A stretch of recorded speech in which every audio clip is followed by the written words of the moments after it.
Harus diakui bahwa rasa iri sulit sekali dibendung.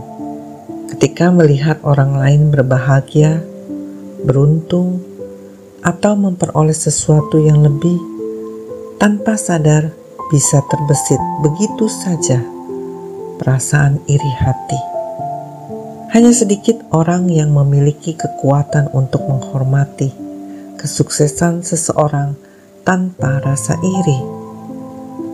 Sebab jika di antara kamu ada iri hati dan perselisihan, bukankah hal ini menunjukkan bahwa kamu manusia duniawi dan bahwa kamu hidup secara manusiawi?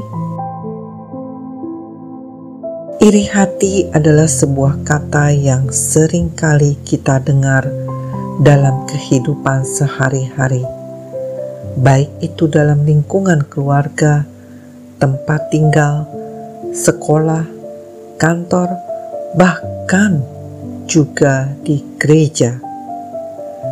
Di keluarga, seorang adik iri hati kepada kakaknya ketika orang tuanya membelikan sepeda motor baru buat sang kakak.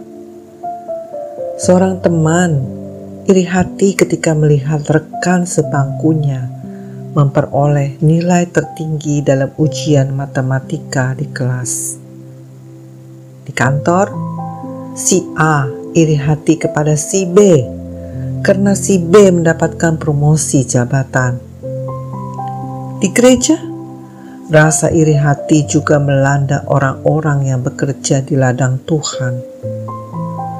Bahkan seorang hamba Tuhan iri hati terhadap rekan sesama hamba Tuhan karena jemaatnya lebih banyak dan pelayanannya lebih berhasil. Betapa iri hati itu telah merasuki semua kalangan, bukan saja orang awam, tapi pelayan Tuhan pun terkena dampaknya. Apa itu iri hati? Iri hati bisa diartikan perasaan kurang senang bila melihat orang lain beruntung atau berhasil dalam hidupnya. Iri hati juga bisa diartikan rasa cemburu atau sirik terhadap orang lain.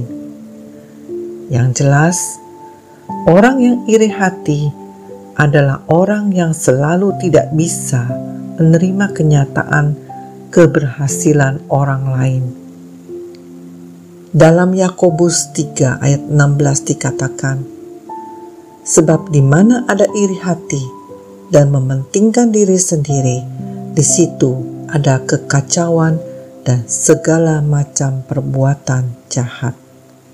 Jadi, iri hati menurut Alkitab adalah sangat berbahaya, mengakibatkan kekacauan dan segala macam perbuatan jahat.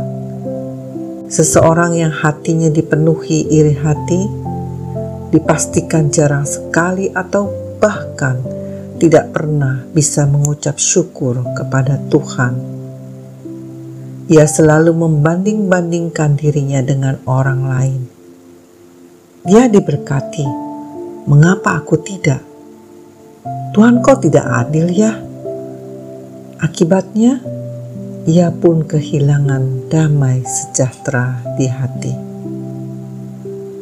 Supaya terlepas dari rasa iri hati, kita harus makin mendekat kepada Tuhan, membangun keintiman dengan Tuhan melalui doa.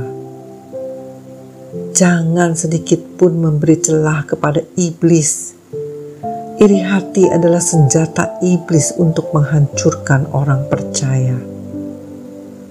Amsal 23 ayat 17 hingga 18 menasehati kita. Janganlah hatimu iri, tetapi takutlah akan Tuhan senantiasa. Jadi bagaimana kita dapat mengatasi hal ini? Roma 12 ayat 15 mengatakan, bersukacitalah dengan orang yang bersukacita, dan menangislah dengan orang yang menangis. Jadi bersyukur untuk kelebihan yang diperoleh orang lain adalah cara yang paling efektif untuk meredam rasa iri hati. Selain itu, milikilah empati untuk ikut merasakan kesedihan orang lain, akan meredam perasaan jahat dalam hati kita. Jangan umbar hawa nafsu untuk selalu menjadi orang yang paling hebat, paling kaya, paling sukses, paling berhasil, dan segala perasaan ingin menang. Ingat, iblis jatuh ke dalam dosa karena ingin seperti Tuhan. Segala kekacauan yang terjadi dalam hidup kita karena iri hati, melihat ada orang yang lebih baik, kita takut dan iri. Melihat bawahan kita maju dan berkembang, kita tekan, sehingga mekanisme yang dari Allah menjadi kacau berantakan akibat ada rasa iri hati. Senang melihat orang senang, sedih ketika melihat orang bersedih adalah perintah Tuhan. Karena itulah variasi kehidupan yang terjadi setiap hari.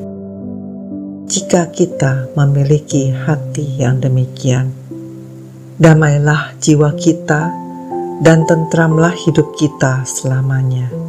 Amin.